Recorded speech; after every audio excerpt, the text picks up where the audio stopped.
Chapter 4. It is told how the Lord of Light descended into the well of the demons to make their bargain with the chief of the Rakasha. He dealt in good faith, but the Rakasha are the Rakasha. That is to say, they're malefic creatures, possessed of great powers, lifespan, and the ability to assume nearly any shape. The Rakasha are almost indestructible. Their chiefest lack is a true body. Their chiefest virtue? Their honor toward their gambling debts. That the Lord of Light went to hell at all serves to show that, perhaps, he was somewhat distraught concerning the state of the world. When the gods and the demons, both offspring of Prajapati, did battle with one another, the gods seized upon the life principle of the Udgita, thinking that with this would they vanquish the demons. They meditated upon the Udgita which functions through the nose, but the demons pierced it through with evil. Therefore with the breath one smelleth both that which is pleasant and that which is foul. Thus the breath is touched by evil. They meditated upon the Udgita as words, but the demons pierced it through with evil.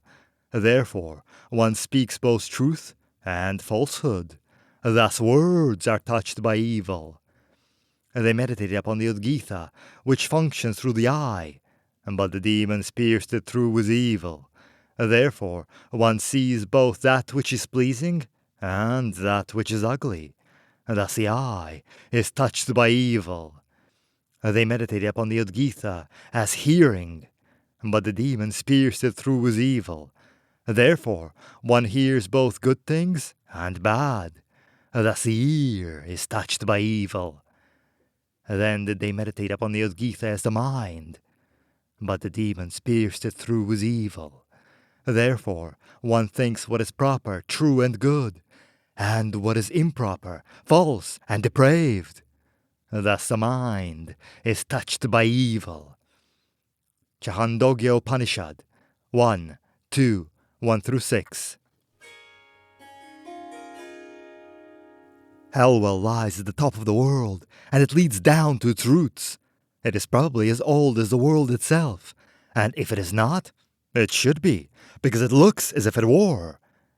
It begins with a doorway. There's a huge burnished metal door, erected by the first, that is heavy as sin, 3 times the height of a man, and half that distance in width. It is a full cubit thick, and bears a head-sized ring of brass, a complicated pressure plate lock, and an inscription that reads, roughly, "Go away, this is not a place to be. If you do try to enter here, you will fail, and also be cursed. If somehow you succeed, then do not complain that you entered unwarned, nor bother us with your deathbed prayers." Signed, the gods. It is set near the peak of a very high mountain named Chana, in the midst of a region of very high mountains called the Ratnagaras.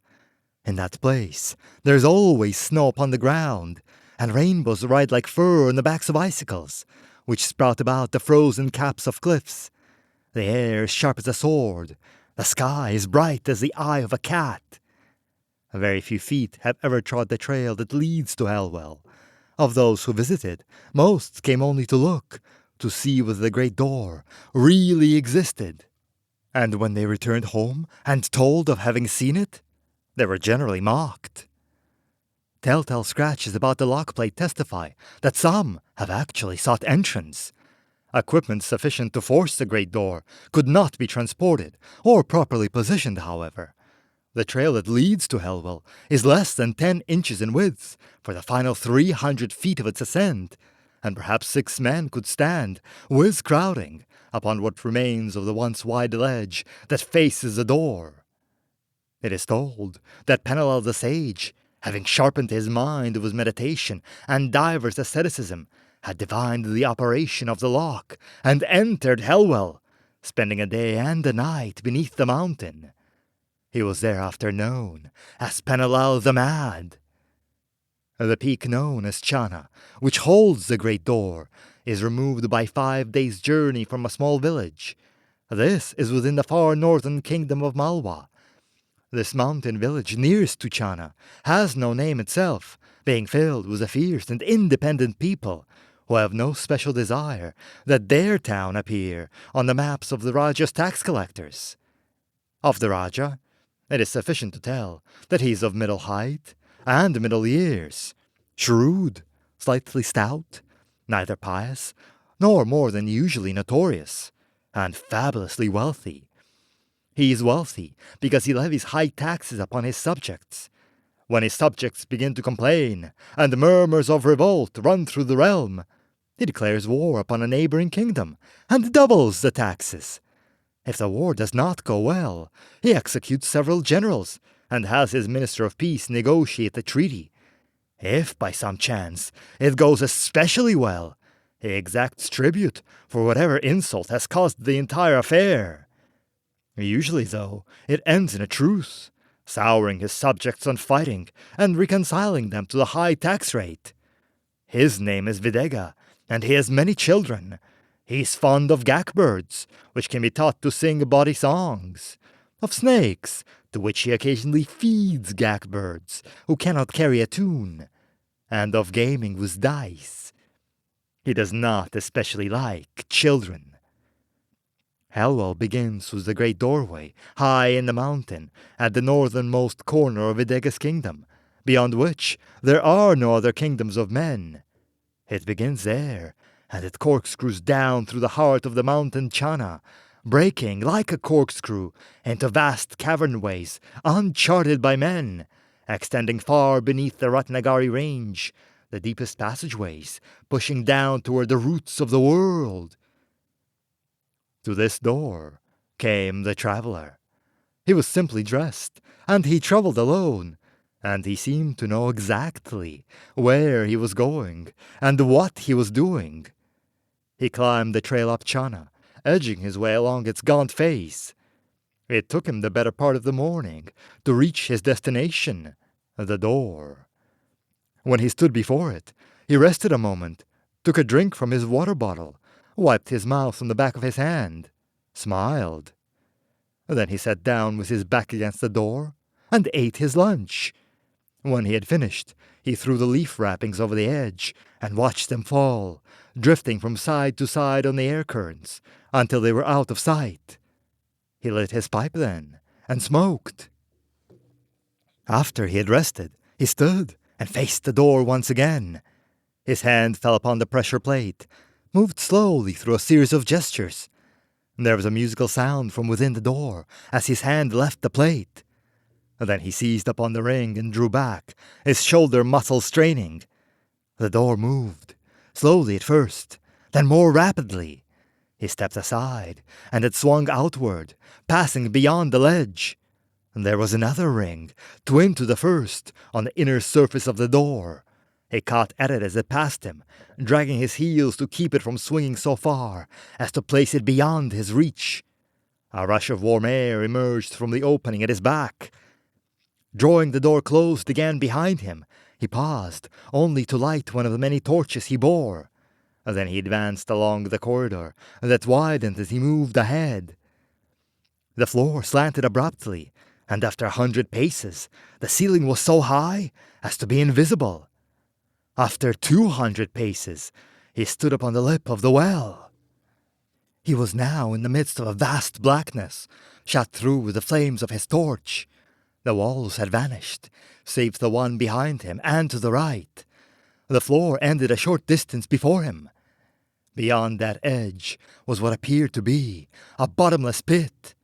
He could not see across it, but he knew it to be roughly circular in shape, and he knew, too, that it widened in circumference as it descended.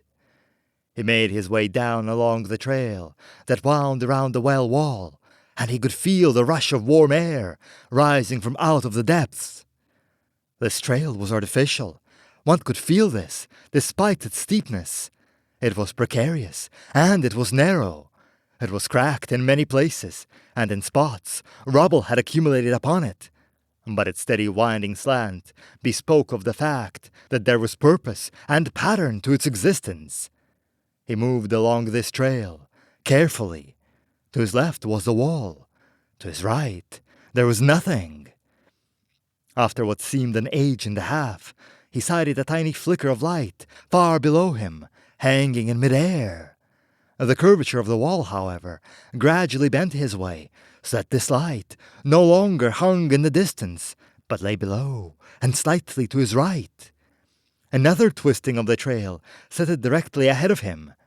When he passed the niche in the wall wherein the flame was cached, he heard a voice within his mind cry out, "Free me, master, and I will lay the world at thy feet." But he hurried by, not even glancing at the almost face within the opening. Floating upon the ocean of black that lay beneath his feet, there were more lights now visible. The well continued to widen. It was filled with brightening glimmers, like flame, but not flame, filled with shapes, faces, half-remembered images. From each there rose up a cry as he passed, "Free me! Free me!" But he did not halt. He came to the bottom of the well and moved across it, passing among the broken stones and over fissures in the rocky floor. At last he reached the opposite wall, wherein a great orange fire danced. It became cherry red as he approached, and when he stood before it, it was the blue of a sapphire's heart. It stood to twice his height, pulsing and twisting. From it, little flamelets licked out toward him, but they drew back, as if they fell against an invisible barrier. During his descent, he had passed so many flames that he had lost count of their number. He knew, too, that more lay hidden within the caverns that open into the well bottom. Each flame he had passed on the way down had addressed him, using its own species of communication, so that the words had sounded drum-like within his head, threatening words, and pleading, promising words. But no message came to him from this great blue blaze, larger than any of the others. No forms turned or twisted, tantalizing within its bright heart. Flame it was, and flame it remained. He kindled a fresh torch and wedged it between two rocks. "So, hated one, you have returned!" The words fell upon him like whiplashes. Steadying himself, he faced the blue flame then, and replied, "You are called Taraka?" "He who bound me here should know what I'm called," came the words. "Think not, O Siddhartha, that because you wear a different body, you go now unrecognized. I look upon the flows of energy which are your real being, not the flesh that masks them." "I see," replied the other. "Do you come to mock me in my prison?" "Did I mock you in the days of the binding?" "No, you did not." "I did that which had to be done, to preserve my own species. Men were weak and few in number. Your kind fell upon them, and would have destroyed them." "You stole our world, Siddhartha! You chained us here! What new indignity would you lay upon us?" "Perhaps there is a way in which some reparation may be made." "What is it you want?" "Allies." "You want us to take your part in a struggle?" "That is correct." "And when it is over, you will seek to bind us again?" "Not if we can work out some sort of agreement beforehand." "Speak to me your terms," said the flame. "In the old days, your people walked, visible and invisible, in the streets of the celestial city." "That is true." "It is better fortified now." "In what ways?" "Vishnu the Preserver and the Yamadharma, Lord of Death, have covered the whole of heaven, rather than just the city, as it was in the days of old, with what is said to be an impenetrable dome." "There's no such thing as an impenetrable dome." "I say only what I've heard." "There are many ways into a city, Lord Siddhartha." "You will find them all for me." "That is to be the price of my freedom?" "Of your own freedom, yes." What of the others of my kind? If they too are to be freed, you must all agree to help me lay siege to that city and take it. Free us, and heaven shall fall!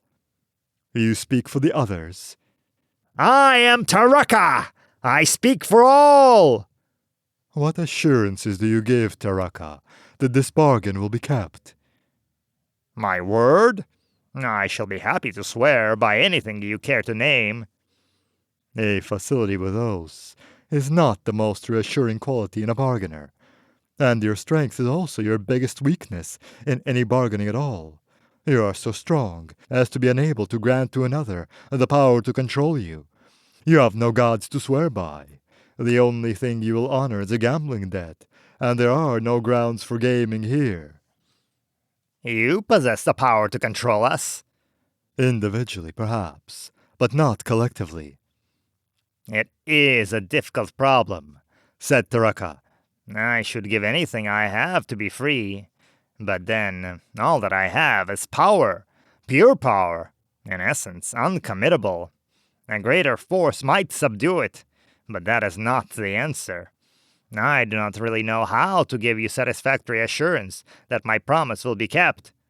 If I were you, I certainly would not trust me. It is something of a dilemma. So I will free you now, you alone, to visit the pole and scout out the defenses of heaven. In your absence, I will consider the problem further. Do you likewise, and perhaps upon your return, an equitable arrangement can be made. Accepted! Release me from this doom! Know then my power, Taraka, he said. As I bind, so I can loose. Thus! The flame boiled forward, out of the wall. It rolled into a ball of fire and spun about the well like a comet. It burned like a small sun, lighting up the darkness. It changed colors as it fled about, so that the rocks shone both ghastly and pleasing. Then it hovered above the head of the one called Siddhartha, sending down its throbbing words upon him. You cannot know my pleasure to feel again my strength set free. I've a mind to try your power once more. The man beneath him shrugged. The ball of flame coalesced. Shrinking, it grew brighter, and it slowly settled to the floor. It lay there quivering, like a petal fallen from some titanic bloom.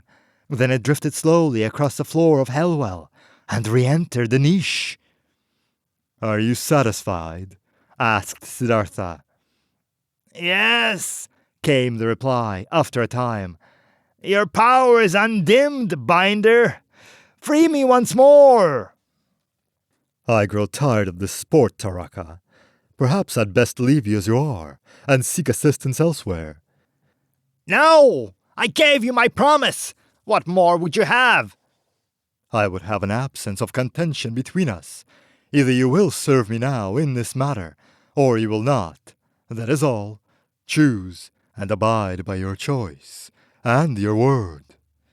Very well. Free me, and I will visit heaven upon its mountain of ice, and report back to you of its weaknesses. Then go. This time, the flame emerged more slowly. It swayed before him, took on a roughly human outline. What is your power, Siddhartha? How do you do what you do? It asked him. Call it electrodirection, said the other. Mind over energy. It is as good a term as any. But whatever you call it, do not seek to cross it again. I can kill you with it, though no weapon formed of matter may be laid upon you. Go now. Taraka vanished, like a firebrand plunged into a river, and Siddhartha stood among the stones, his torch lighting the darkness about him.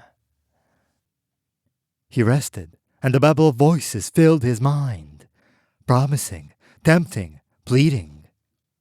Visions of wealth and of splendor flowed before his eyes. Wondrous harems were paraded before him, and banquets were laid at his feet. Essences of musk and champak, and the bluish haze of burning incenses drifted, soothing his soul about him. He walked among flowers, followed by bright-eyed girls who bore his wine cups, smiling. A silver voice sang to him, and creatures not human danced upon the surface of a nearby lake. "Free us! Free us!" they chanted. But he smiled, and watched, and did nothing. Gradually, the prayers and the pleas and the promises turned to a chorus of curses and threats. Armored skeletons advanced upon him, babies impaled upon their blazing swords. There were pits all about him, from which fires leapt up, smelling of brimstone. A serpent dangled from a branch before his face, spitting venom. A rain of spiders and toads descended upon him. "Free us, or infinite will be thy agony," cried the voices. "If you persist," he stated, "Siddhartha shall grow angry, and you will lose the one chance at freedom which you really do possess." Then all was still about him, and he emptied his mind, drowsing. He had 2 meals, there in the cavern, and then he slept again. Later, Taraka returned in the form of a great taloned bird, and reported to him. "Those of my kind may enter through the air vents," he said, "but men may not. There are also many elevator shafts within the mountain. Many men might ride up the larger ones with ease. Of course, these are guarded. But if the guards were slain, and the alarms disconnected, this thing might be accomplished. Also, there are times when the dome itself is opened, in various places, to permit flying craft to enter and to depart." "Very well," said Siddhartha. "I have a kingdom some weeks' journey hence where I rule. A regent has been seated in my place for many years, but if I return there, I can raise me an army. A new religion moves now across the land. Men may now think less of the gods than once they did." "You wish to sack heaven?" "Yes, I wish to lay open its treasures to the world." "This is to my liking. It will not be easily won, but with an army of men, and an army of my kind, we should be able to do it. Let us free my people now, that we may begin." "I believe I will simply have to trust you," said Siddhartha. "So yes, let us begin." And he moved across the floor of Hellwell toward the first deep tunnel, heading downward. That day, he freed 65 of them, filling the caverns with their color, and their movement, and their light.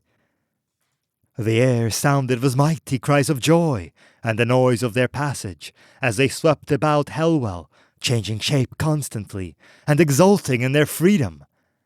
Without warning then, one took upon itself the form of a flying serpent, and swept down toward him, talons outstretched and slashing.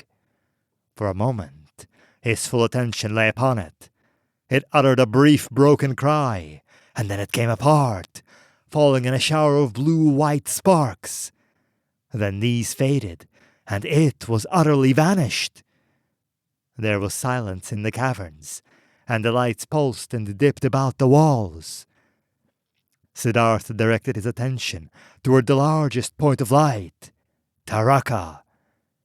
"Did that one attack me in order to test my strength?" he inquired, "to see whether I can also kill in the manner I told you I could?" Taraka approached, hovering before him. "It was not by my bidding that he attacked," he stated. "I feel that he was half crazed from his confinement." Siddhartha shrugged. "For a time now, disport yourself as you would," he said. "I would have rest from this task." And he departed the smaller cavern. He returned to the bottom of the well, where he lay down upon his blanket and dozed. There came a dream. He was running. His shadow lay before him, and as he ran upon it, it grew. It grew until it was no longer his shadow, but a grotesque outline. Suddenly, he knew that his shadow had been overrun by that of his pursuer. Overrun, overwhelmed, submerged, surmounted. Then he knew a moment of terrible panic, there upon the blind plain over which he fled. He knew that it was now his own shadow. The doom which had pursued him no longer lay at his back. He knew that he was his own doom. Knowing that he had finally caught up with himself, he laughed aloud, wanting really to scream. When he awoke again, he was walking. He was walking up the twisted wall trail of Hellwell. As he walked, he passed the imprisoned flames. Again, each cried out to him as he went by, "Free us, masters!" And slowly, about the edges of the ice that was his mind, there came a thawing.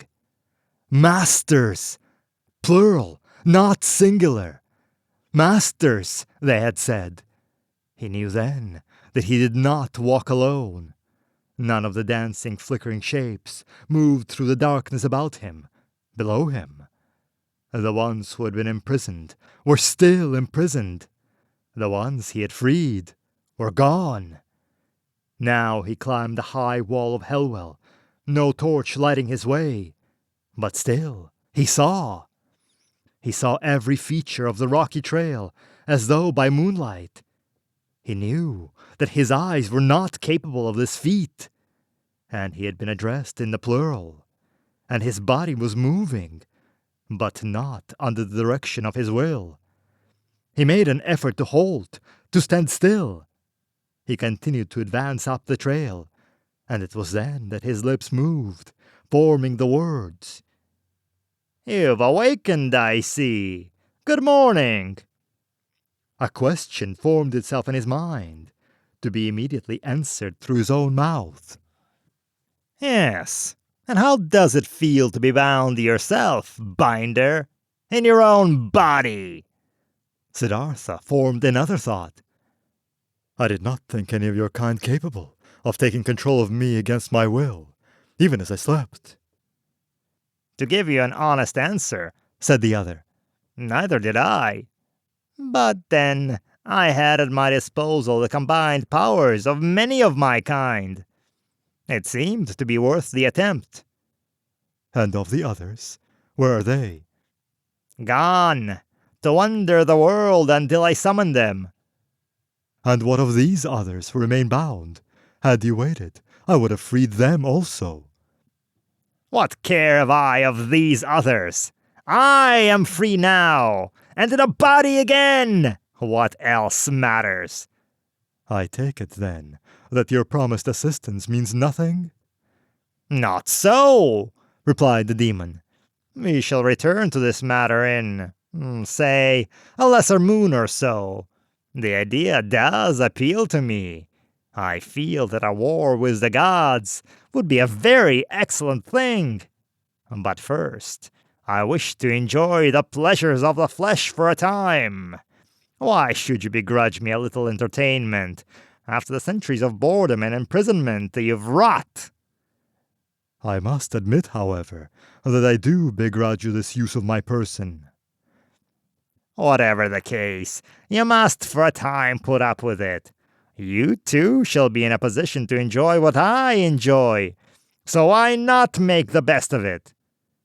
You state that you do intend to war against the gods. "Yes, indeed. I wish I'd thought of it myself in the old days. Perhaps then we should never have been bound. Perhaps there would no longer be men or gods upon this world. You were never much for concerted action, though. Independence of spirit naturally accompanies our independence of person. Each fought his own battles in the general conflict with mankind. I am leader, true, by virtue of the fact that I am older and stronger and wiser than the others. They come to me for counsel. They serve me when I order them.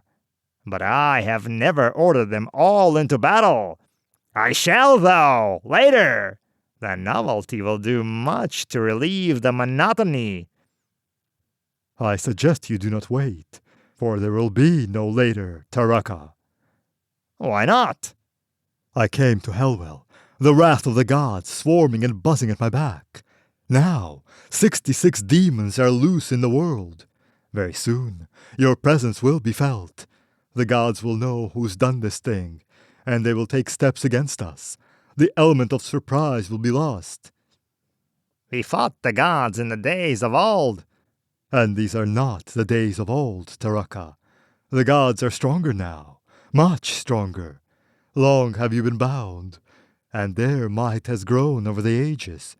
Even if you command the first army of Rakasha in history, and backing them in battle, I raise me a mighty army of men. Even then, will the final result be a thing uncertain. To delay now is to throw everything away. I wish you would not speak to me like this, Siddhartha, for you trouble me. I mean to. For all your powers, if you meet the one in red, he will drink your life with his eyes. He will come here to the Ratnagaris, for he follows me. The freedom of demons is as a signpost, directing him hither. He may bring others with him. You may find them more than a match for all of you. The demon did not reply. They reached the top of the well, and Taraka advanced 200 paces to the great door, which now stood open. He stepped out onto the ledge and looked downward. You doubt the power of the Rakasha, eh, Binder? He asked. Then, behold! He stepped outward, over the ledge. He did not fall. They drifted, like the leaves he had dropped. How long ago? Downward. They landed upon the trail, halfway down the mountain called Chana. Not only do I contain your nervous system, said Taraka, but I have permeated your entire body and wrapped it all about with the energies of my being. So send me your one in red, who drinks life with his eyes. I should like to meet him. Though you can walk on air, said Siddhartha, you speak rashly when you speak thus. The Prince Videga holds his court not far from here at Palameitsu, said Taraka, for I visited there on my return from heaven. I understand. He's fond of gaming. Therefore, thither fare we. And if the god of death should come to join the game. Let him, cried the other. You cease to amuse me, Binder. Good night. Go back to sleep. There was a small darkness and a great silence, growing and shrinking. The days that followed were bright fragments.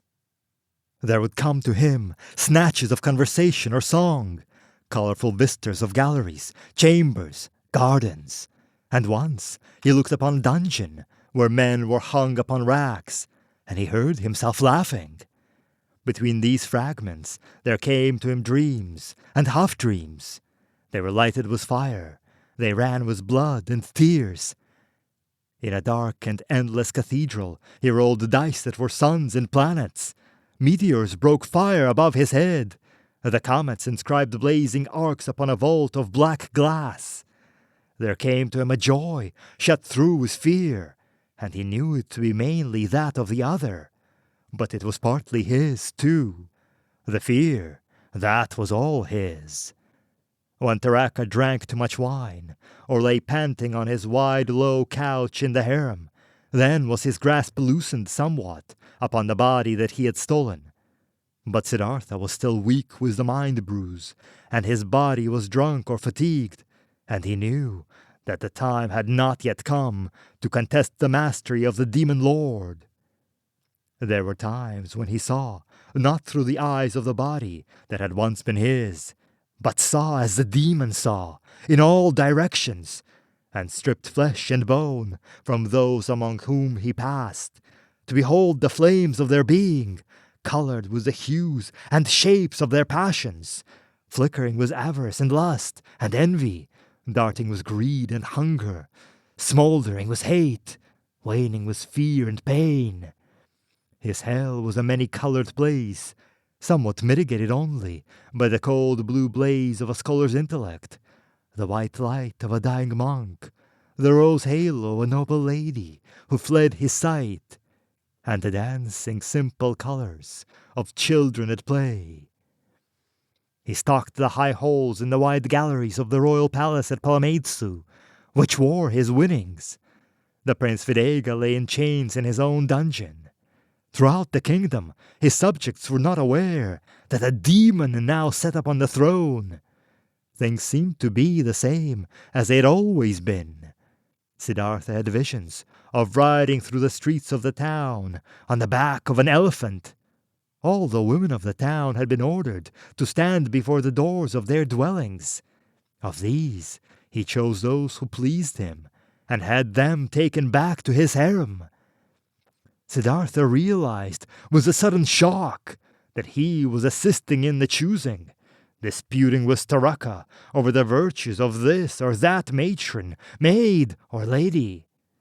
He had been touched by the lusts of the demon lord, and they were becoming his own. With this realization, he came into a greater wakefulness, and it was not always the hand of the demon which raised the wine horn to his lips, or twitched the whip in the dungeon. He came to be conscious for greater periods of time, and with a certain horror he knew that, within himself, as within every man, there lies a demon capable of responding to his own kind. Then, one day, he fought the power that ruled his body and bent his mind. He had largely recovered, and he coexisted with Taraka in all his doings, both the silent watcher and an active participant. They stood on the balcony above the garden, looking out across the day.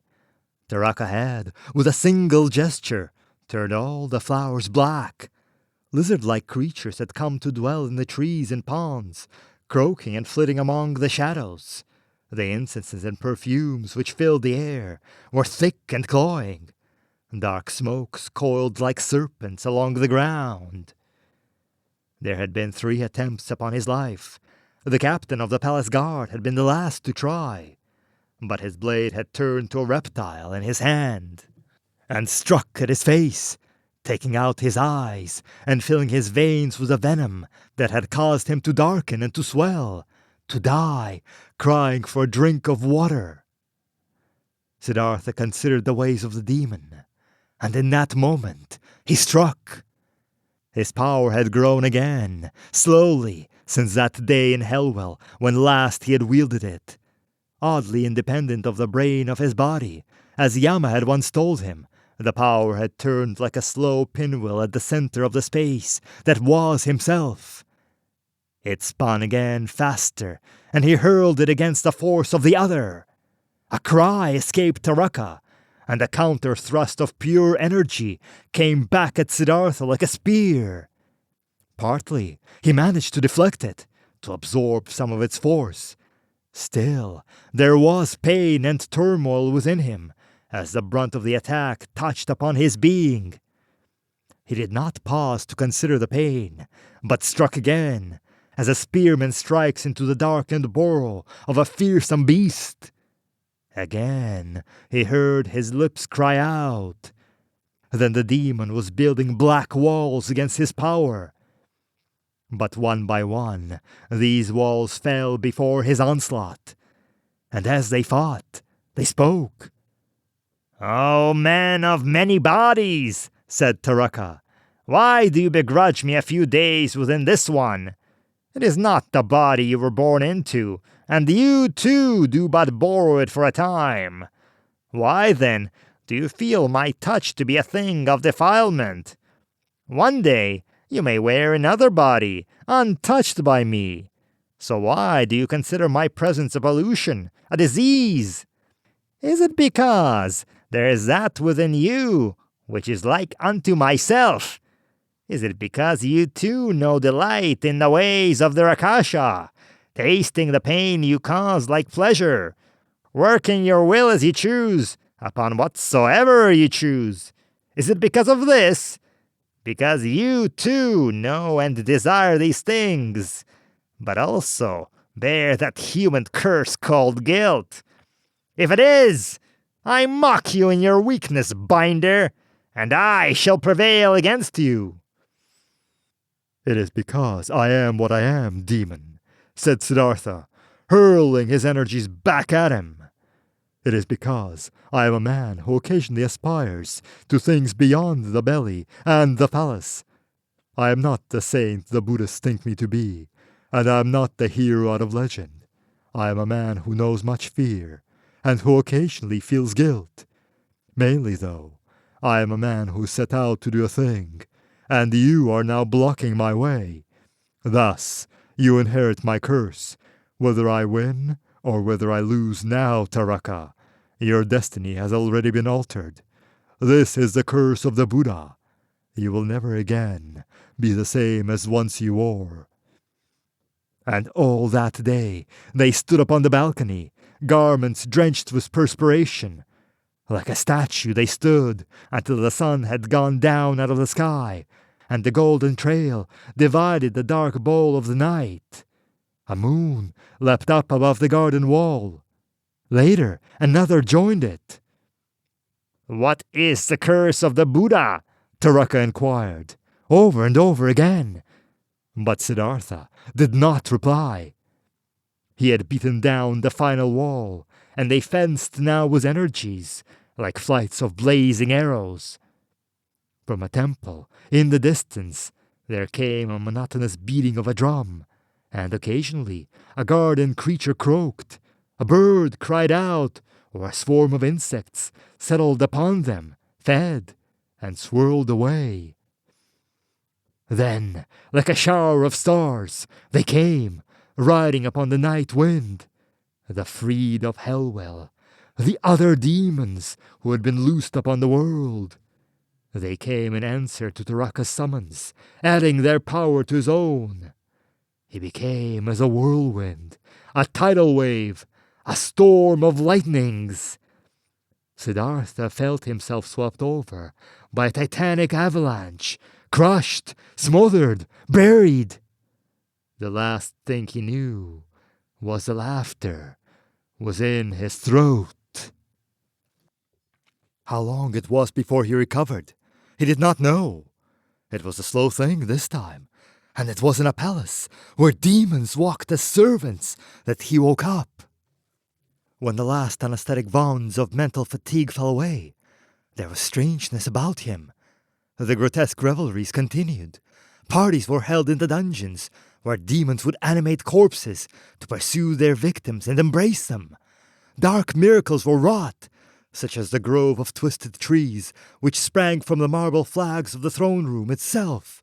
A grove wherein men slept without waking, crying out as old nightmares gave way to new. But a different strangeness had entered the palace. Taraka was no longer pleased. "What is the curse of the Buddha?" he inquired again, as he felt Siddhartha's presence pressing once more upon his own. Siddhartha did not reply at once. The other continued. "I feel that I will give you back your body one day soon. I grow tired of this sport, of this palace. I grow tired, and I think perhaps the day draws near when we should make war with heaven. What say you to this, Binder? I told you I would keep my word." Siddhartha did not answer him. "My pleasures diminish by the day. Do you know why this is, Siddhartha? Can you tell me why? Strange feelings now come over me, dampening my strongest moments, weakening me and casting me down when I should be elated, when I should be filled with joy. Is this the curse of the Buddha?" "Yes," said Siddhartha. "Then lift your curse, Binder, and I will depart this very day. I will give you back this cloak of flesh. I long again for the cold, clean winds of the heights. Will you free me now?" "It is too late. Oh, chief of the Rakasha, you've brought this thing upon yourself." "What thing? How have you bound me this time?" Do you recall how, when we strove upon the balcony, you mocked me? You told me that I, too, took pleasure in the ways of the pain which you work. You were correct, for all men have within them both that which is dark and that which is light. A man is a thing of many divisions, not a pure clear flame such as you once wore. His intellect often wars with his emotions, his will with his desires. His ideals are at odds with his environment, and if he follows them, he knows keenly the loss of that which was old. But if he does not follow them, he feels the pain of having forsaken a new and noble dream. Whatever he does represents both a gain and a loss, an arrival and a departure. Always he mourns that which is gone, and fears some part of that which is new. Reason opposes tradition, emotions oppose the restrictions his fellow men lay upon him. Always, from the friction of these things, there arises the thing you called the curse of man, and mocked, guilt. Know then, that as we existed together in the same body, and I partook of your ways, not always unwillingly, the road we followed was not one upon which all the traffic moved in a single direction. As you twisted my will to your workings, so was your will twisted in turn by my revulsion at some of your deeds. You've learned the thing called guilt, and it will ever fall as a shadow across your meat and your drink. This is why your pleasure has been broken. This is why you seek now to flee. But it will do you no good. It will follow you across the world. It will rise with you into the realms of the cold, clean winds. It will pursue you wherever you go. This is the curse of the Buddha. Taraka covered his face with his hands. So this is what it is like to weep, he said after a time. Siddhartha did not reply. Curse you, Siddhartha, he said. You've bound me again to an even more terrible prison than Hellwell. You have bound yourself. It is you who broke our pact. I kept it. Men suffer when they break pacts with demons, said Taraka. But no Rakasha has ever suffered so before. Siddhartha did not reply. On the following morning, as he sat to breakfast, there came a banging upon the door of his chambers. Who dares? He cried out, and the door burst inward, its hinges tearing free of the wall, its bar snapping like a dry stick.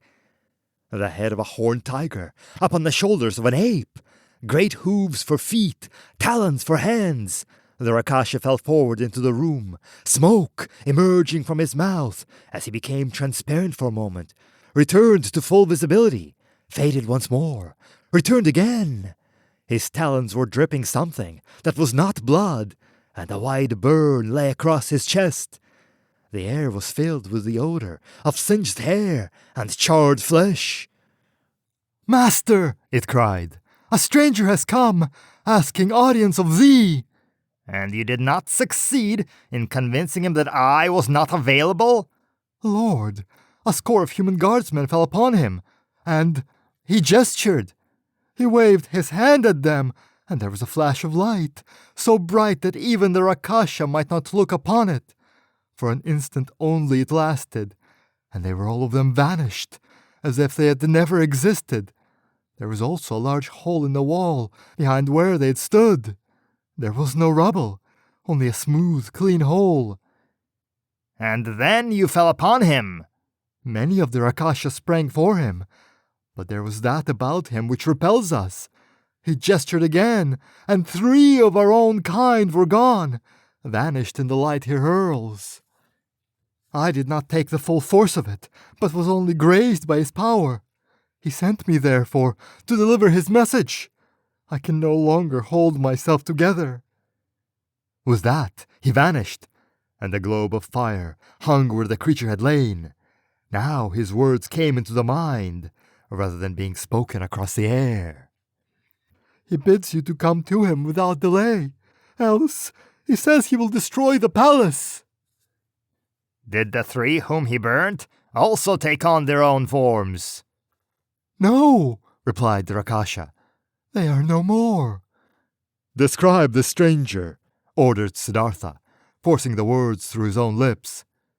He stands very tall, said the demon, and he wears black breeches and boots. Above the waist, he has on a strange garment.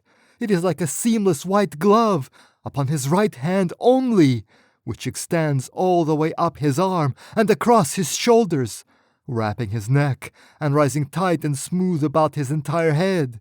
Only the lower part of his face is visible, and he wears over his eyes large black lenses, which extend half a span outward from his face.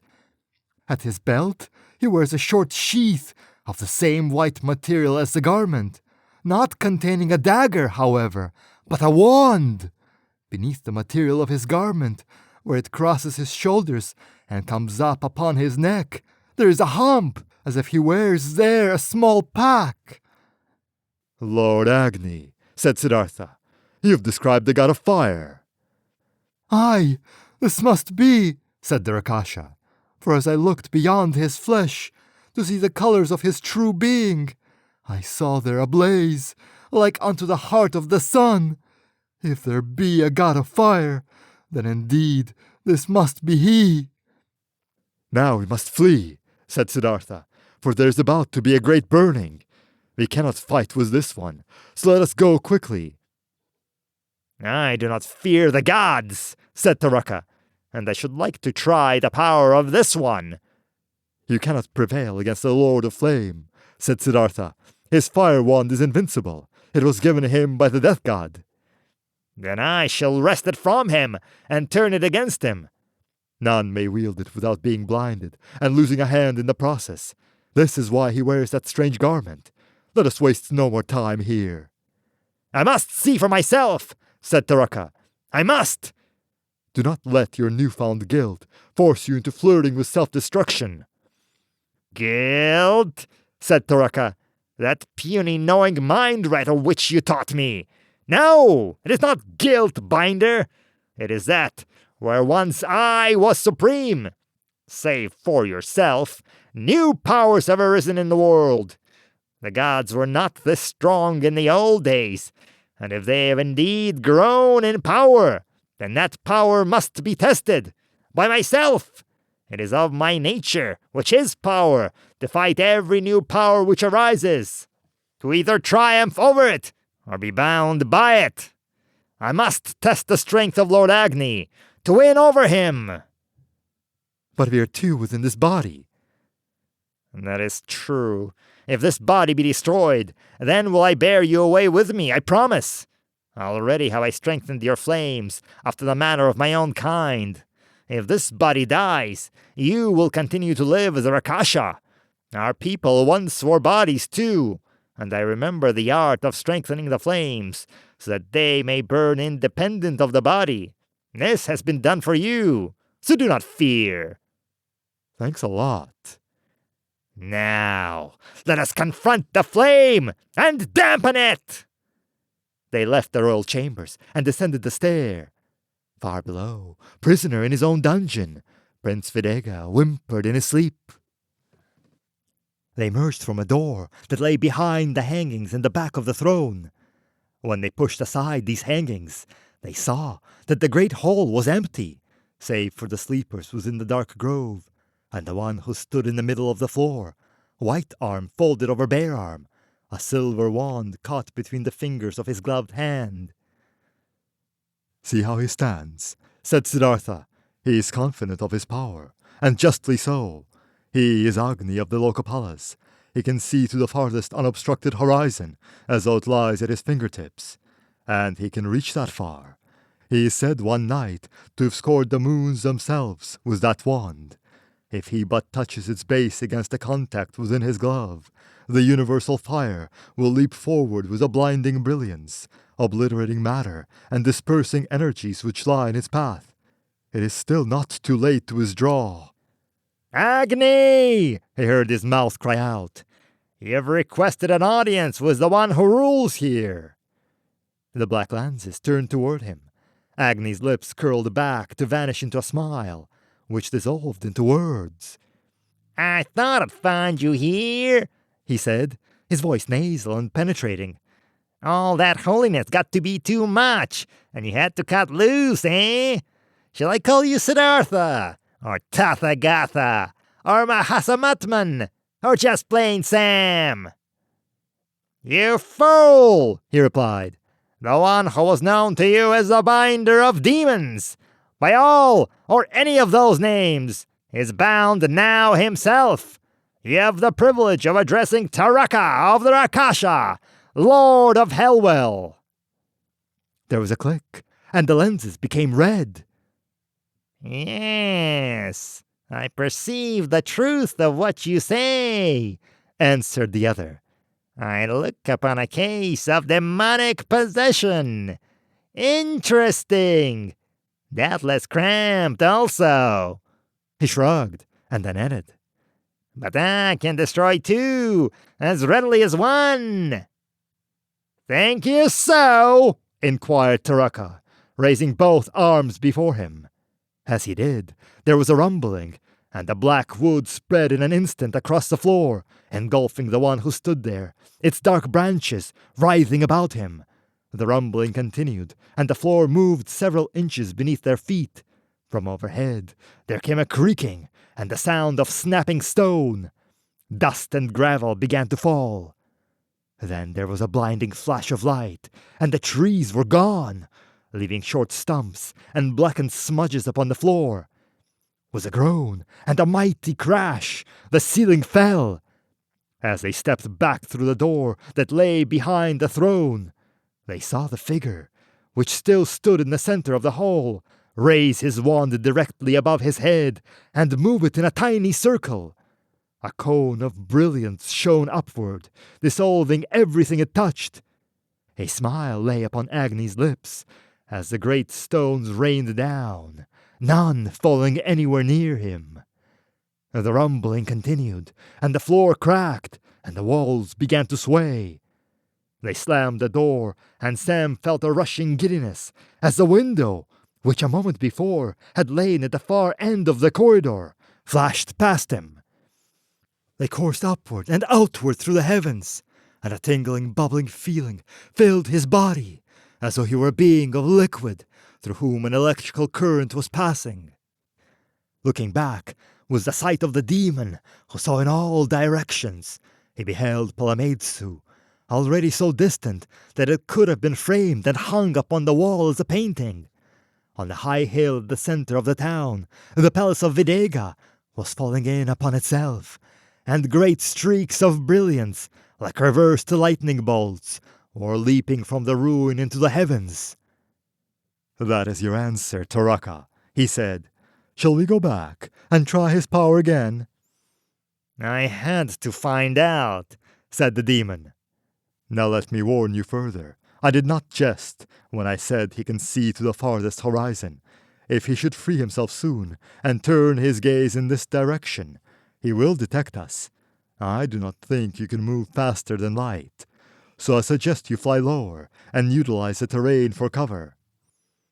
"I've rendered us invisible, Sam." "The eyes of Agni can see deeper into the red and farther into the violet ranges than can those of a man." They lost altitude then, rapidly. Before Palameitsu, however, Sam saw that the only evidence which remained of the palace of Videga was a cloud of dust upon a grey hillside. Moving like a whirlwind, they sped far into the north, until at last the Ratnagaris lay beneath them. When they came to the mountain called Chana, they drifted down past its peak and came to a landing upon the ledge before the opened entrance to Hellwell. They stepped within and closed the door. "Pursuit will follow," said Sam, "and even Hellwell will not stand against it." "How confident they are of their power," said Taraka, "to send only one." "Do you feel that confidence to be unwarranted?" "No," said Taraka. "But what of the one in red, of whom you spoke, who drinks life with his eyes?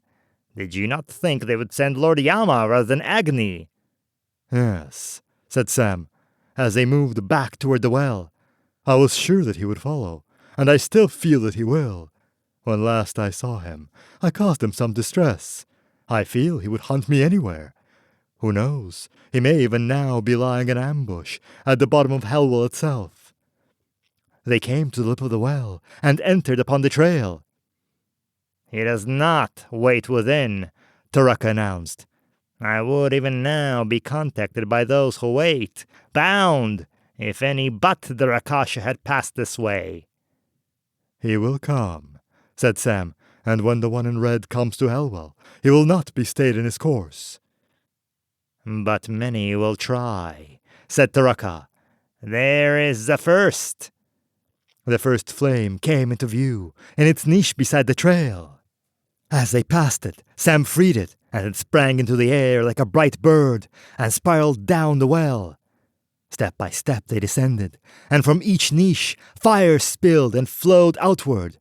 At Taraka's bidding, some rose and vanished over the edge of the well, departing through the mighty door, which bore the words of the gods upon its outer face.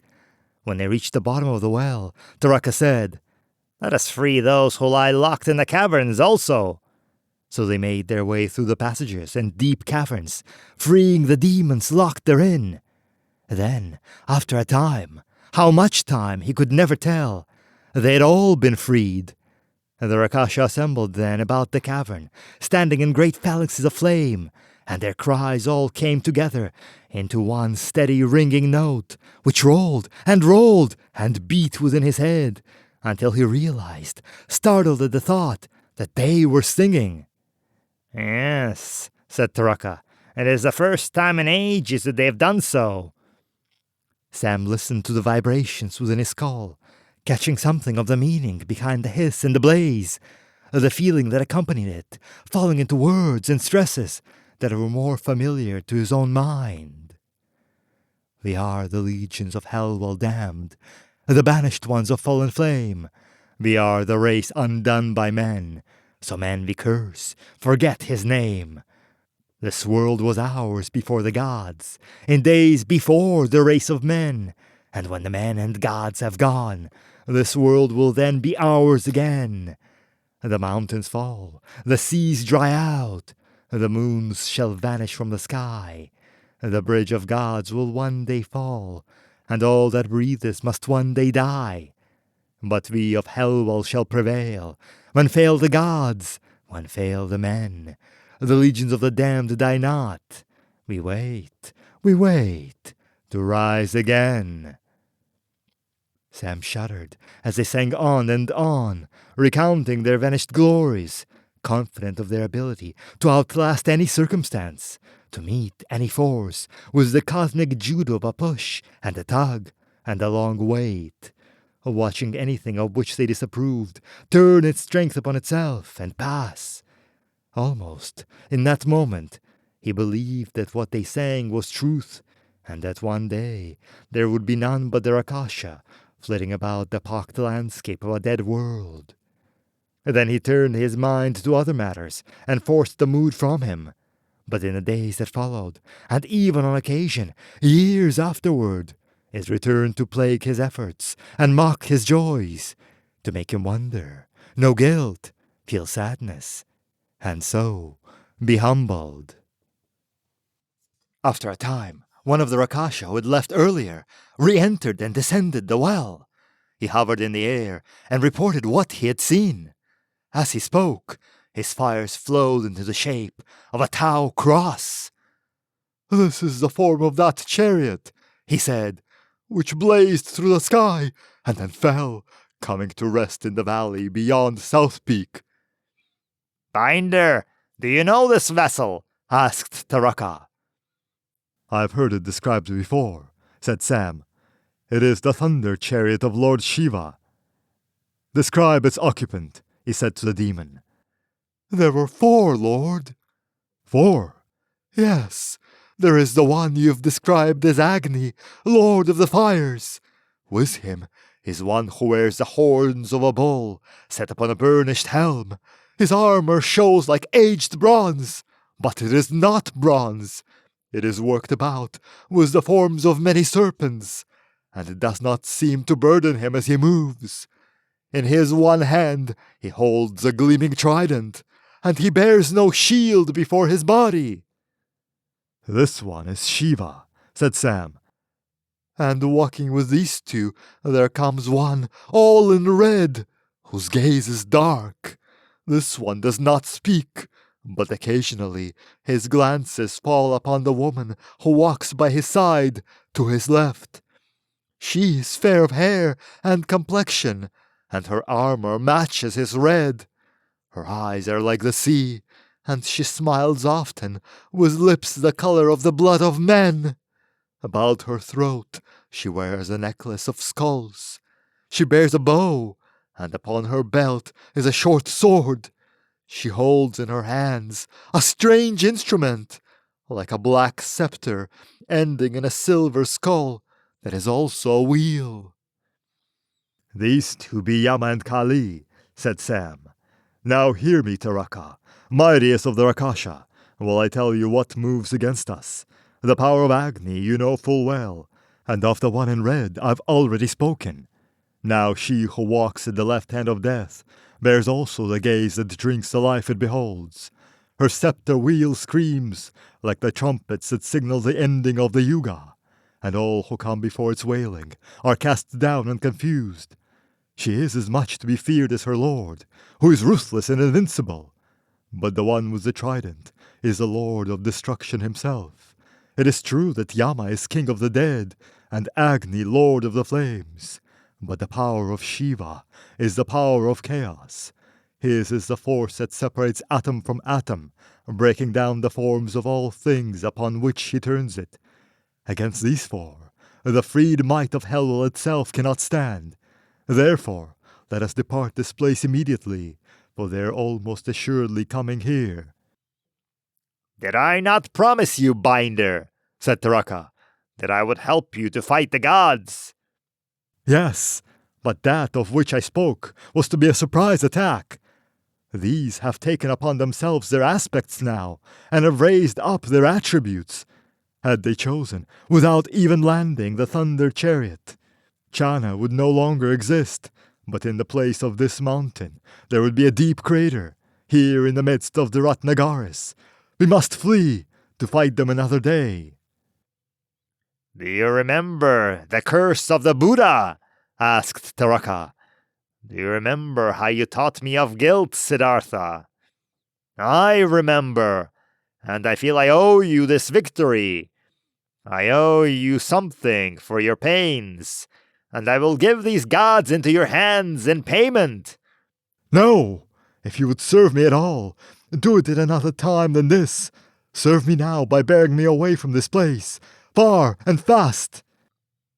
"Are you afraid of this encounter, Lord Siddhartha?" Yes, I am, for it is foolhardy. What of your song? We wait to rise again. Where's the patience of the Rakasha? You say you will wait for the seas to dry, and the mountains to fall, for the moons to vanish from the sky. But you cannot wait for me to name the time and the battlefield. I know them far better than you, these gods. For once I was one of them. Do not do this rash thing now. If you would serve me, save me from this meeting." "Very well. I hear you, Siddhartha. Your words move me, Sam. But I would try their strength. So I shall send some of the Rakasha against them. But we shall journey far, you and I. Far down to the roots of the world. There we will await the report of the victory. If, somehow, the Rakasha should lose the encounter, then I will bear you far away from here and restore to you your body. I would wear it for a few hours more, however, to savor your passions in this fighting." Sam bowed his head.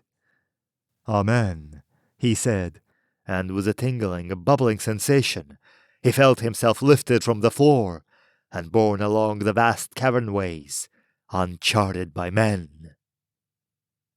As they sped from chamber to vaulted chamber, down tunnels, chasms, and wells, through labyrinths and grottos, and corridors of stone, Sam sat his mind adrift, to move down the ways of memory and back. He thought upon the days of his recent ministry, when he had sought to graft the teachings of Gautama upon the stock of the religion by which the world was ruled. He thought upon the strange one, Sugata, whose hands had held both death and benediction. Over the years, their names would merge, and their deeds would be mingled.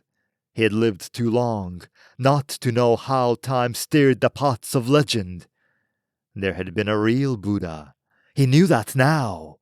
The teachings he had offered, no matter how spuriously, had attracted this true believer, this one who had somehow achieved enlightenment, marked man's minds with his sainthood, and then gone willingly into the hands of death himself.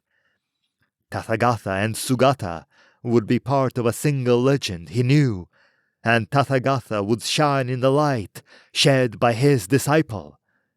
Only the one Dhamma would survive. Then his mind went back to the battle at the Hall of Karma, and to the machinery still cached in a secret place. And he thought then upon the countless transfers he had undergone before that time, of the battles he had fought, of the women he had loved across the ages. He thought upon what a world could be, and what this world was, and why. Then he was taken again with his rage against the gods. He thought upon the days when a handful of them had fought the Rakasha and the Nagas, the Gandharvas and the people of the sea, the Katapudna demons and the mothers of the terrible glow, the Dakshinis and the Pretas, the Skandas and the Pisakas, and had won, tearing a world loose from chaos and building its first city of men. He had seen that city pass through all the stages through which a city could pass, until now it was inhabited by those who could spin their minds for a moment and transform themselves into gods, taking upon themselves an aspect that strengthened their bodies and intensified their wills, and extended the power of their desires into attributes, which fell with a force like magic upon those against whom they turned them. He thought upon this city and these gods, and he knew of its beauty and its rightness, its ugliness and its wrongness. He thought of its splendor and its color, in contrast to that of the rest of the world, and he wept as he raged, for he knew that he could never feel either wholly right or wholly wrong in opposing it. This was why he had waited as long as he had, doing nothing. Now, whatever he did would result in both victory and defeat, a success and a failure. And whether the outcome of all his actions would be the passing or the continuance of the dream of the city, the burden of the guilt would be his. They waited in darkness. For a long silent while they waited. Time passed like an old man climbing a hill. They stood upon a ledge above a black pool and waited. Should we not have heard by now? Perhaps. Perhaps not. What shall we do? What do you mean? If they do not come at all, how long shall we wait here? They will come, singing. I hope so. But there came no singing or movement. About them was the stillness of time that had no objects upon which to wear. How long have we waited? I don't know. Long. I feel that all is not well. You may be right. Shall we rise a few levels and investigate? Or shall I bear you to your freedom now? Let us wait a while longer. Very well. Again there was silence. They paced within it. What was that? What? A sound. I heard nothing, and we are using the same ears. Not with the ears of the body. There it is again. I heard nothing, Taraka. It continues. It is like a scream, but it does not end. Far? Yes, quite distant. Listen my way. Yes. I believe it is the scepter of Kali. The battle, then, goes on. This long? Then the gods are stronger than I had supposed. No, The Rakasha are stronger than I had supposed. Whether we win or lose, Siddhartha, the gods are presently engaged. If we can get by them, their vessel may be unattended. Do you want it? Steal the thunder chariot. That is a thought. It is a mighty weapon, as well as transportation. What might our chances be? I am certain the Rakasha can hold them for as long as necessary. And it is a long climb up Hellwell. We need not use the trail ourselves. I grow tired, but I can still bear us across the air. Let us rise a few levels and investigate. They left their ledge by the black pool, and time beat again about them as they passed upward. As they advanced, a globe of light moved to meet them. It settled upon the floor of the cavern and grew into a tree of green fire. How goes the battle? Asked Taraka. Behold them, it reported. But we cannot close with them. Why not? There is that about them which repels. I do not know how to call it, but we cannot draw too near. How then do you fight? A steady storm of rocks rages about them. We hurl fire and water and great spinning winds also. And how do they respond to this? The trident of Shiva cuts a path through everything. But no matter how much he destroys, we raise up more against him. So he stands like a statue, uncreating storms we will not let end. Occasionally, he swerves to kill, while the Lord of Fires holds back the attack. The scepter of the goddess slows those who face upon it. Once slowed, they meet the trident, or the hand, or the eyes of death. And you have not succeeded in harming them? No. Where do they stand? Partway down the well wall. They're still near to the top. They descend slowly. How many have we lost? 18. Then it was a mistake to end their waiting to begin this battle. The cost is too high, and nothing is being gained. Sam, do you want to try for the chariot? It is worth the risk. Yes, let us try.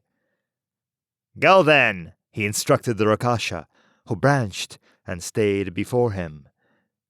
Go, and we shall follow more slowly. We will rise along the side of the wall opposite them. When we begin the ascent, redouble your attack. Occupy them entirely until we have passed. Hold them then to give us time in which to steal their chariot from the valley. When this has been accomplished, I will return to you in my true form, and we can put an end to the fighting. I obey, replied the other, and he fell upon the floor to become a green serpent of light, and slithered off ahead of them.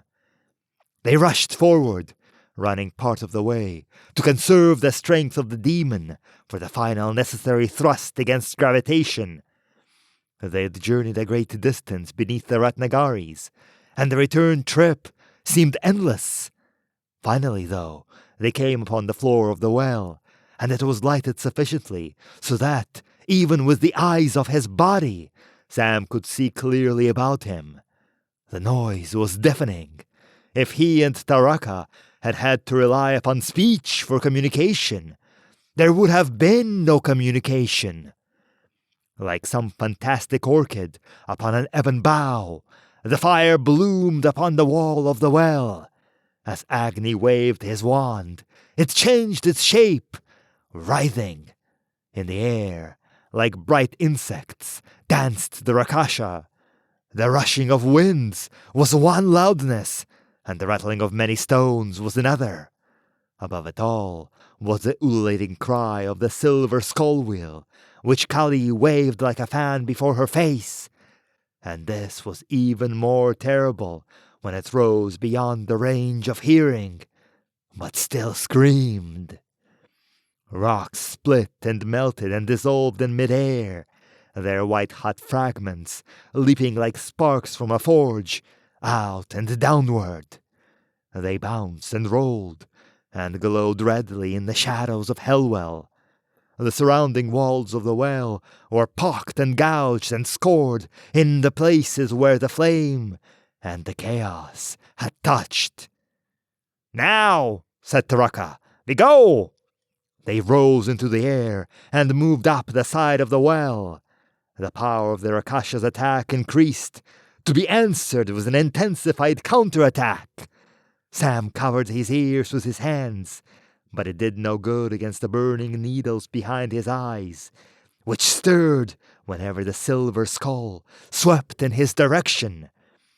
A short distance to his left, a whole section of rock vanished abruptly.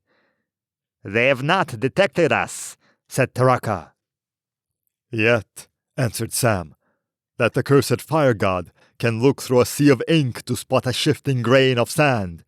If he turns in this direction, I hope you can dodge his—" "How was that?" asked Taraka, as they were suddenly 40 feet higher and somewhat farther to the left. They sped upward now, and the line of melting rock pursued them. Then this was interrupted, as the demons set up a wailing and tore loose gigantic boulders, which they hurled upon the gods, with an accompaniment of hurricanes and sheets of fire. They reached the lip of the well, passed above it, and back out of range. "We must go all the way round now, to reach the corridor which leads to the door." A Rakasha rose from out the well and spat to their side. "They retreat!" he cried. "The goddess has fallen! The one in red supports her as they flee." "They do not retreat," said Taraka. "They move to cut us off! Block their way! Destroy the trail! Hurry!" The Rakasha dropped off like a meteor back into the well. "Binder, I grow tired. I do not know whether I can bear us from the ledge outside all the way to the ground below." "Can you manage it part of the way?" "Yes." "That first 300 feet or so, where the trail is narrow?" "I think so." "Good." They ran. As they fled along the rim of Hellwell, another Rakasha rose up and kept pace with them. "I report!" he cried. "We have destroyed the trail twice. Each time the Lord of Flames has burned a new one." "Then naught can be done. Stay with us now. We need your assistance in another matter." It sped on ahead of them, a crimson wedge, lighting their way. They rounded the well and raced up the tunnel. When they reached its end, they hurled the door wide and stepped out onto the ledge. The Rakasha who had led the way slammed the door behind them, saying, "They pursue!" Sam stepped over the ledge. As he fell, the door glowed for an instant, then melted above him. With the help of the second Rakasha, they descended the entire distance to the base of Chana, and moved up a trail and around a bend. The foot of the mountain now shielded them from the gods, but this rock was lashed with fire in an instant. The second Rakasha shot high into the air, wheeled, and vanished. They ran along the trail, heading toward the valley that held the chariot. By the time they reached it, the Rakasha had returned. "Kali and Yama and Agni descend," he stated. "Shiva stays behind, holding the corridor. Agni leads the pursuit. The one in red helps the goddess who's limping." Before them, in the valley, lay the thunder chariot. Slim and unadorned, the color of bronze, though it was not bronze. It stood upon a wide, grassy plain. It looked like a fallen prayer tower, or a giant's house key, or some necessary part of a celestial instrument of music that had slipped free of a starry constellation and dropped to the ground. It seemed to be somehow incomplete, although the eye could not fault its lines. It held that special beauty that belongs to the highest order of weapons, requiring function to make it complete. Sam moved to its side, found the hatch, entered. "You can operate this chariot, Binder?" asked Taraka. Make it race through the heavens, spitting destruction across the land. I am sure Yama would keep the controls as simple as possible. He streamlines whenever he can. I have flown the jets of heaven before, and I'm banking that this is of the same order. He ducked into the cabin, settled into the control seat, and stared at the panel before him. "Damn," he announced, his hand starting forward and twitching back. The other Rakasha appeared suddenly, passing through the metal wall of the ship and hovering above the console. "The gods move rapidly," he announced, "particularly Agni." Sam snapped a series of switches and pressed a button. Lights came on all over the instrument panel, and a humming sound began within it. How far is he? "Almost halfway down. He widened the trail with his flames. He runs upon it now, as if it were a roadway. He burns obstacles. He makes a clear path." Sam drew back a lever and adjusted a dial, reading the indicators before him. A shudder ran through the ship. Are you ready? Asked Taraka. "I can't take off cold. It has to warm up. Also, this instrument board is trickier than I'd thought." You're on a close race. "Yes." From the distance, there came the sound of several explosions, rising above the growling growl of the chariot. Sam pulled the lever forward another notch, readjusted the dial. "I go to slow them," said the Rakasha, and vanished as he had come. Sam drew the lever 2 notches further, and somewhere, something sputtered and died. The ship stood silent once more. He pushed the lever back into its former position, spun the dial, pushed the button again. And again, a shudder ran through the chariot, and somewhere, a purring began. Sam drew the lever 1 notch forward, adjusted the dial. After a moment, he repeated it, and the purr became a soft growl. Gone, said Taraka. Dead. "What? Who?" The one who went to stop the Lord of Flames. He failed. There were more explosions. Hellwell is being destroyed, said Taraka. Perspiration upon his brow, Sam waited with his hand on the lever. He comes now! Agni! Sam looked through the long slanted shield plate. The Lord of Flames came into the valley. Goodbye, Siddhartha. "Not yet," said Sam. Agni looked at the chariot, raised his wand. Nothing happened. He stood, pointing the wand. Then he lowered it, shook it. He raised it once more. Again, no flame issued forth. He reached behind his neck with his left hand, performed some adjustment upon his pack. As he did this, light streamed from the wand, burning a huge pit in the ground at his side. He pointed the wand again. Nothing. Then he began running toward the ship. Electrodirection? Asked Taraka. Yes. Sam drew back upon the lever, adjusted the dial further. A huge roaring grew about him. He pressed another button, and there came a crackling sound from the rear of the vessel. He moved another dial as Agni reached the hatch. There was a flash of flame and a metallic clanging.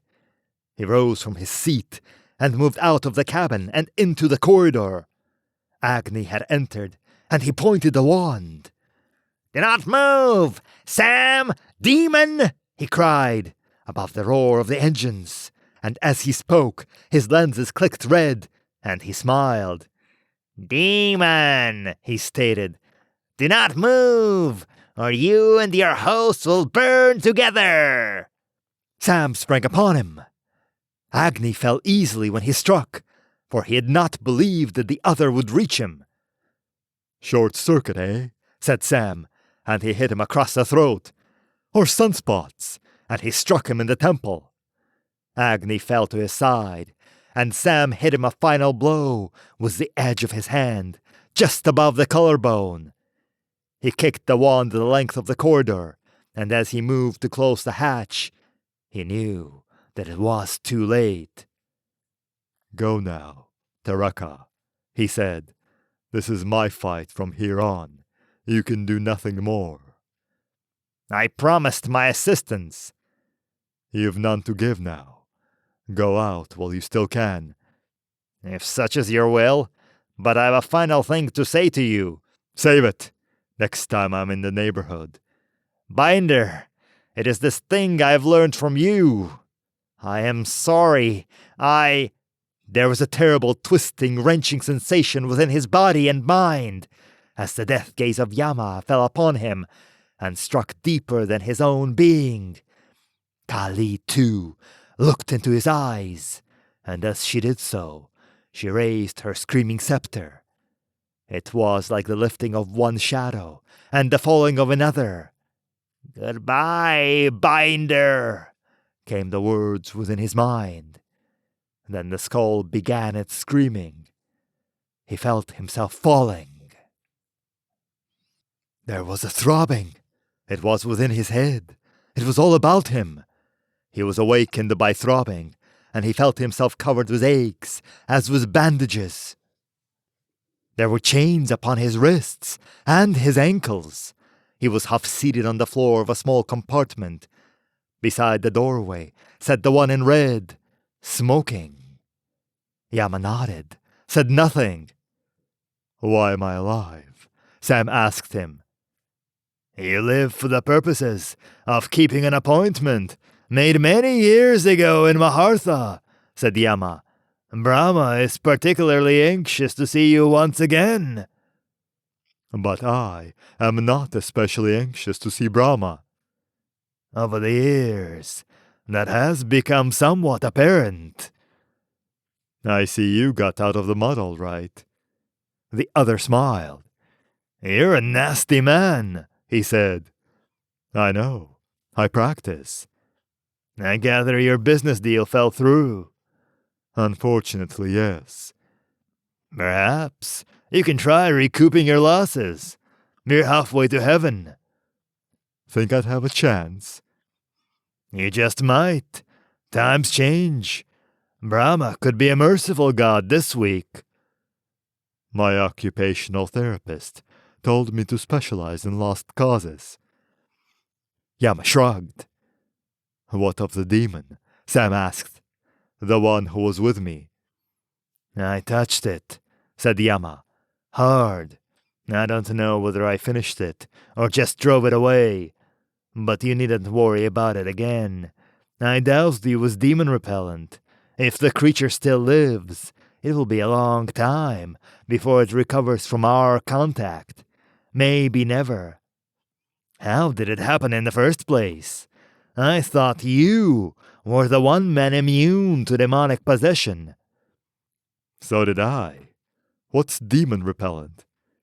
"I found the chemical agent, harmless to us, which none of the energy beings can stand." "Handy item. Could have used it in the days of the binding." "Yes, we wore it into Hellwell." "That was quite a battle, from what I saw of it." "Yes," said Yama. "What's it like, demonic possession? What does it feel like to have another will overriding your own?"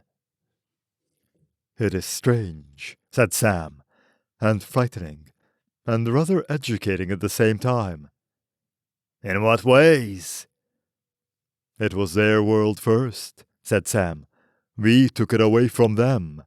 Why shouldn't they be everything we hate them for being? To them, we are the demons." "But what does it feel like?"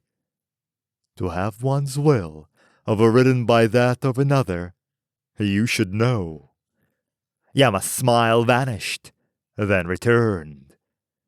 "You would like me to strike you, wouldn't you, Buddha? It would make you feel superior.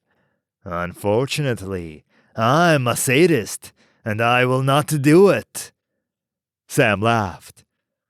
"Tache, Death," he said. They sat in silence for a time. "Can you spare me a cigarette?" Yama passed him one, lit it. What's first base like these days? You'll hardly recognize the place, said Yama.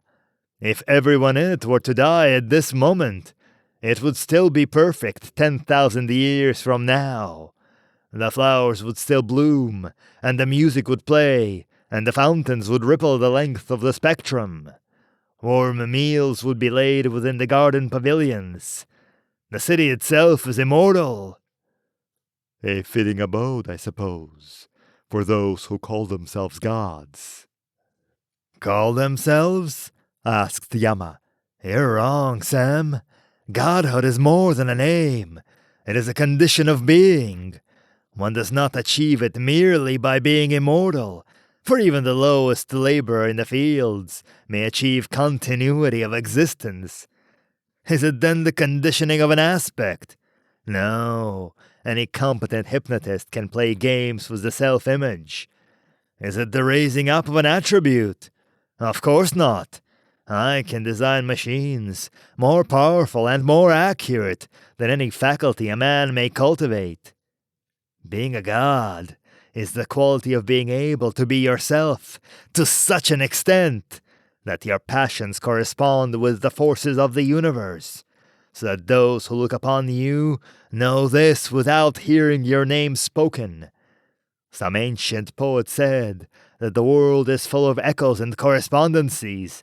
Another wrote a long poem of an inferno, wherein each man suffered a torture which coincided in nature with those forces which had ruled his life. Being a god is being able to recognize within oneself these things that are important, and then to strike the single note that brings them into alignment with everything else that exists.